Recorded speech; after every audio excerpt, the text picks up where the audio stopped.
I'm doing some major work on this, putting some upgrades in it.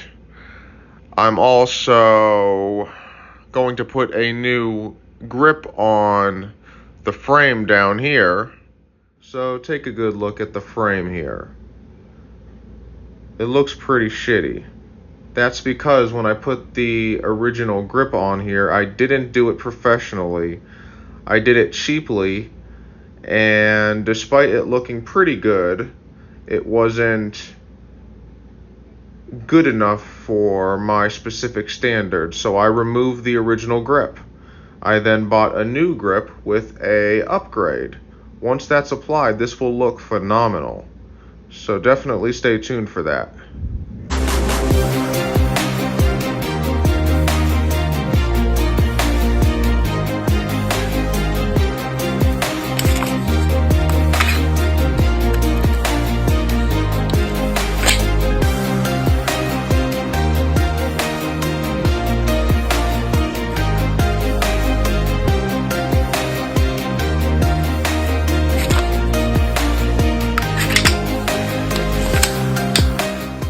Like, the grip I had on it originally looked absolutely stunning, but for me personally, I know that I can make it look better with a better grip that I put more time into putting it on.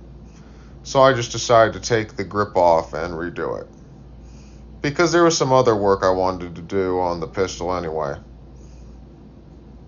But everybody will see how it turns out, and then you folks can judge whether it looks better brand new with time put into it the right way compared to how it looked originally when I first built it.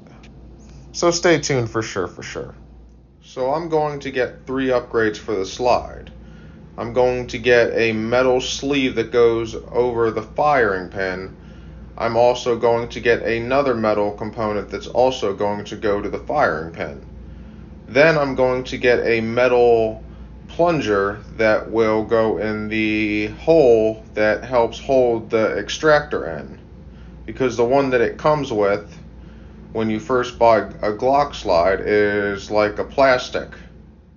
I also did some gunsmithing and cut away the slide so that when I fire it, you can see the flame shoot out the top where the ports are in the barrel, because originally the slide covered the portholes for the most part.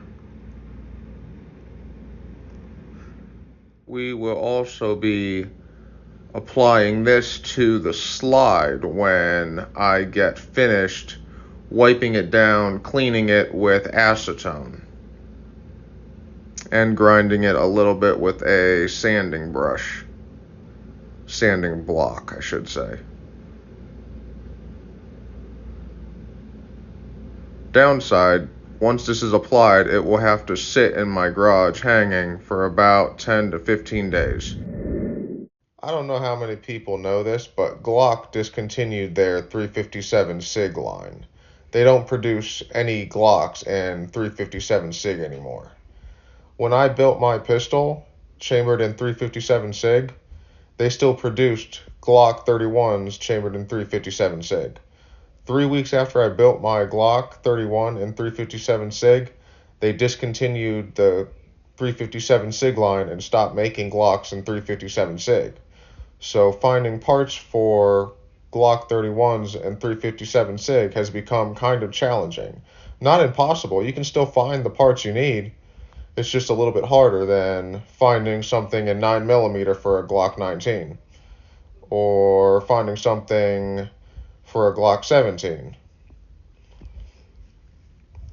But I have a couple of upgrades to this 357 SIG that I have not announced, because I don't want to announce what they are until it's all said and done, because it's going to be a fucking sexy pistol. And once I get it with a serial number, I could sell it for a decent price. I've sold a couple firearms I built that I didn't need. I sold them for far more than I built them for. That's why getting a federal firearms license would be an actual benefit for me, because I could turn that into a really good business.